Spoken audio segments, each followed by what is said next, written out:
Hello everyone and welcome you all to my new YouTube video. तो आज की इस नई यूट्यूब वीडियो में मैं आपको एक बहुत ही ज़्यादा ट्रेंडिंग टॉपिक के बारे में बताने के लिए आया हुआ हूँ और वो है आपका पैन को आधार से लिंक करना। अब ये टॉपिक मार्केट में बहुत ज़्यादा ट्रेंड है बिकॉज इस प्रोसेस को करने की जो लास्ट डेट है वो 31 मार्च 2023 है।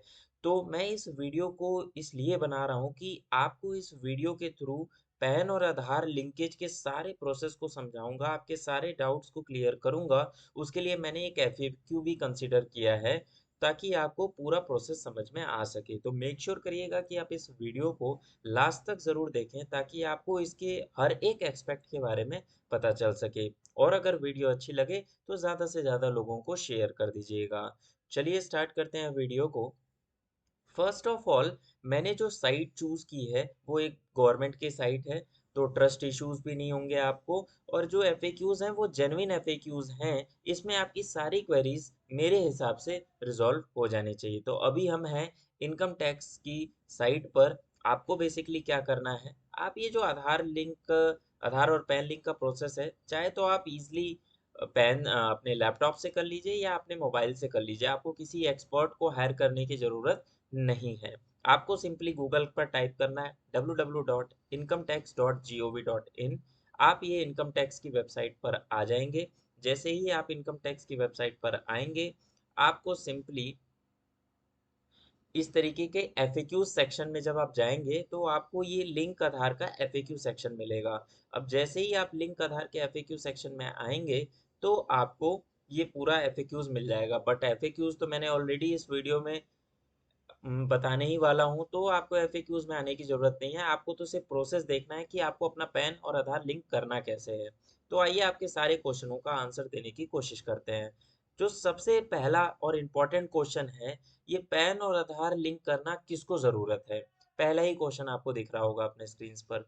तो इस पहले क्वेश्चन को पढ़ने से पहले हम क्वेश्चन नंबर सेकंड पढ़ लेते हैं। क्वेश्चन नंबर सेकंड क्या है?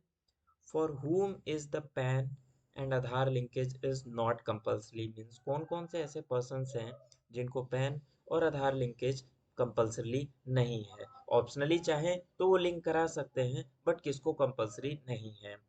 आधार and PAN linkage requirement does not apply to any individual who is residing in the states of Assam, Jammu Kashmir and Meghalaya. वो सारे इंडिविजुअल्स जो रिसाइड करते हैं मेघालय, असम या जम्मू कश्मीर के स्टेट में, तो उनको अपना पैन और आधार लिंक करना कंपलसरी नहीं है। अगर वो ऑप्शनली चाहें तो कर सकते हैं। फिर उसके बाद इनकम टैक्स के हिसाब से हर एक वो बंदा जो नॉन रेसिडेंट है उसको भी अपना पैन और आधार लिंक करना जरूरी नहीं है। उसके बाद हर एक पर्सन जो कि 80 ईयर्स और मोर हैं उनको अपना पैन और आधार लिंक करना जरूरी नहीं है। हर एक बंदा जो कि सिटीजन ऑफ इंडिया नहीं है उनको भी पैन और आधार लिंक करना जरूरी नहीं है। तो बेसिकली कौन कौन से ऐसे पर्सन हैं जिनको आधार और पैन लिंक नहीं करना है? पहला मैंने बात किया, ऐसे पर्सन जो रिसाइड करते हैं असम, मेघालय या जम्मू कश्मीर स्टेट में।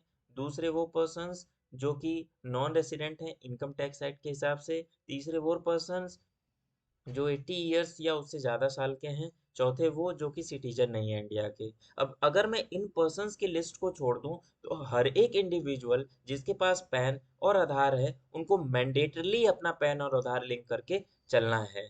ओके, तो पहला क्वेश्चन यही था, who needs to link Aadhaar and PAN? Every individual who has been allotted PAN and has obtained the Aadhaar shall mandatorily link their Aadhaar and PAN before the prescribe date. अब ये जो डेट है वो लास्ट डेट जो आ रही है वो 31 मार्च 2023 है। उसमें आपको और भी डेट्स मिल रही दिख रही होंगी, उसकी चर्चा भी हम बाद में करने वाले हैं।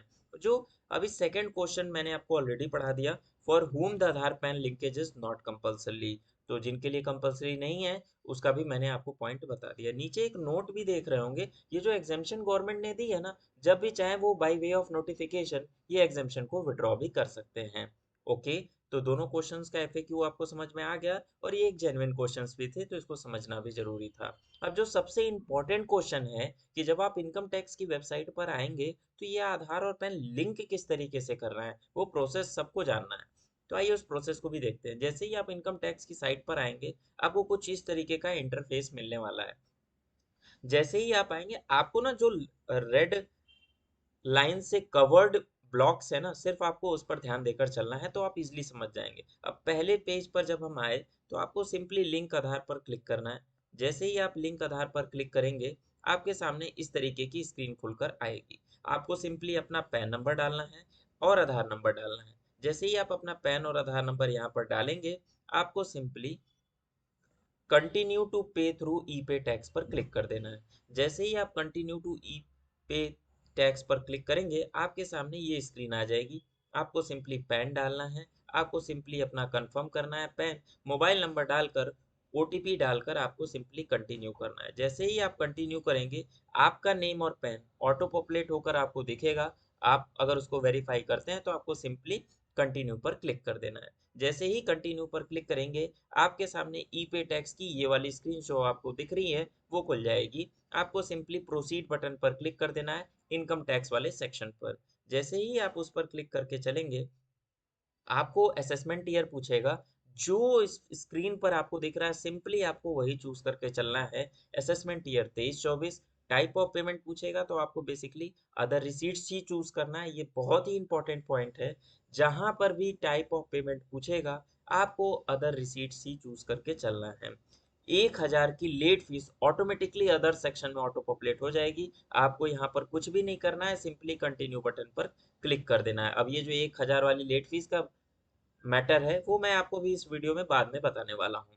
जैसे ही आप कंटिन्यू पर क्लिक करेंगे आप सिंपली पेमेंट गेटवे पर जाएंगे, वहां से आपको 1000 रुपये की पेमेंट करनी है।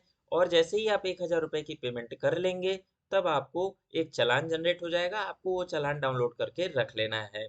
फिर जनरली ये सजेस्टेड होता है कि आपको 1 से 2 दिन या 3 से 4 दिन तक भी लग सकते हैं या 4 से 5 दिन तक भी लग सकते हैं तक का वेट करना है। और फिर आप अपना स्टेटस चेक कर सकते हैं कि आपका आधार और पैन लिंक हुआ या नहीं, आधार लिंक पैन स्टेटस में जाकर। बेसिकली आप जब ये पेमेंट करेंगे आपको वापस से अपना पैन, ये जो सेक्शन हमने अभी देखा था यहाँ पर ऊपर, बता देता हूँ।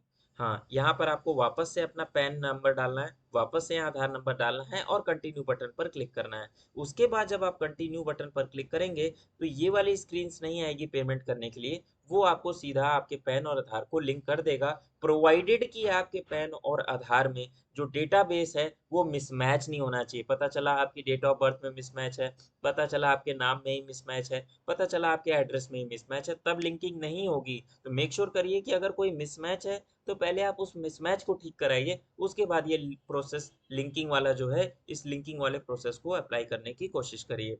तो देखिए ये जो मैंने पेमेंट का तरीका बताया ये मैंने इनकम टैक्स की साइट से बताया कि इनकम टैक्स से कैसे पेमेंट करना है। अब क्या है कि डिपार्टमेंट ने ना कुछ बैंक्स को नोटिफाई कर दिया है जिसकी पेमेंट आपको इनकम टैक्स की साइड से ही करनी है। वो अपने स्क्रीन पर भी देख सकते हैं। यहाँ पे लिस्ट ऑफ सारे बैंक्स दिए हुए हैं जिसकी पेमेंट आपको इनकम टैक्स के साइड से ही होकर चलेगी। अब इन वाली लिस्ट में से जो बैंक्स नहीं हैं उसके लिए आपको यहाँ पर एक लिंक दिया है एनएसडीएल पोर्टल का। तो उसका लिंक पर जैसे ही आप क्लिक करेंगे आपको इस तरीके का यूज़र इंटरफेस मिलेगा। जैसे ही आपको ये यूज़र इंटरफेस मिले ये उन बैंक्स के लिए है जो इनकम टैक्स साइट पर अभी माइग्रेट नहीं हुए हैं। उसके लिए आपको एनएसडीएल के पोर्टल पर आना पड़ेगा और चालान नंबर 280 वाले पर प्रोसीड बटन पर क्लिक करना पड़ेगा। जैसे ही आप प्रोसीड बटन पर क्लिक करेंगे आपको 0021 पर क्लिक करना है और अदर रिसीट्स पर क्लिक करना है। जैसे ही आप इस पर क्लिक करेंगे आपको नेट बैंकिंग में अपना बैंक चूज कर लेना है, असेसमेंट ईयर 23-24 रखना है और सीधा सीधा आप जाके सिटी डालिए, आप अपना स्टेट डालिए, आप अपना पिन कोड डालिए, बाकी कोई डिटेल्स जानने की जरूरत नहीं है। आप कैप्चा कोड डालिए और प्रोसीड कर जाइए। आपको पेमेंट गेटवे पर ले जाएगा। आपको सिंपली पेमेंट करके चल लेना है। बहुत ही इजी प्रोसेस है, आप अगर इसको फॉलो करेंगे तो आपको इजीली समझ में आ जाएगा। ठीक है, फिर हम मूव फॉरवर्ड करते हैं अपने नेक्स्ट क्वेश्चन पे। अमाउंट। अब ये जो आधार और पैन को हम लिंक करा रहे हैं इसका अमाउंट क्या है। देखिए गवर्नमेंट ने ना फेज्ड मैनर में डेट एक्सटेंशन करते गए। तो 31 मार्च 2022 तक जिन्होंने भी अपना आधार और पैन लिंक किया गवर्नमेंट ने उनसे कोई फीस नहीं ली। फिर उन्होंने एक एक्सटेंशन दी, वो एक्सटेंशन थी 30 जून 2022 तक। वो जो एक्सटेंशन थी 30 जून 2022 तक उसमें 500 रुपए की लेट फीस पे करनी थी। ये गवर्नमेंट की लेट फीस है। ठीक है। बहुत लोगों के क्वेश्चंस होते हैं क्या ये आपकी प्रोफेशनल फीस है क्या? नहीं, ये गवर्नमेंट की लेट फीस है। अब गवर्नमेंट की ही साइड से मैं आपको एफएक्यू भी पढ़ा रहा हूँ। The prescribed fee of 500 till 30 जून 2020। अब 1 जुलाई 2022 से 31 मार्च 2023 तक जो भी अपना आधार और पैन लिंक करेगा उसको 1,000 रुपए की लेट फीस देनी है, और एक सिंगल चालान ही पे करना है। ये नहीं कि 500 रुपए का दो चालान आप पे करके बैठ जाओ। वैसे तो ई पे टैक्स में ऑटो पॉपुलेट हो जाती है, एनएसडीएल वाले पोर्टल में ऑटो पॉपुलेट नहीं होती है। तो मेक श्योर करिएगा कि एक बार में ही 1,000 रुपए की पेमेंट करके चलनी है आपको। फिर हम मूव फॉरवर्ड करते हैं अपने नेक्स्ट क्वेश्चन पे।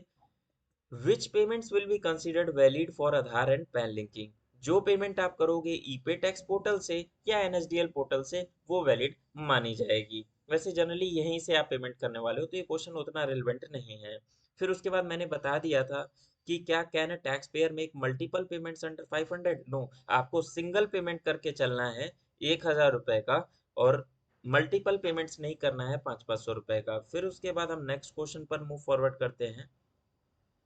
Payment for the PAN Aadhaar linking has already been made, but e-filing portal is not allowing to proceed further. What to do in this scenario? अब इसके बाद आपको क्या करना है?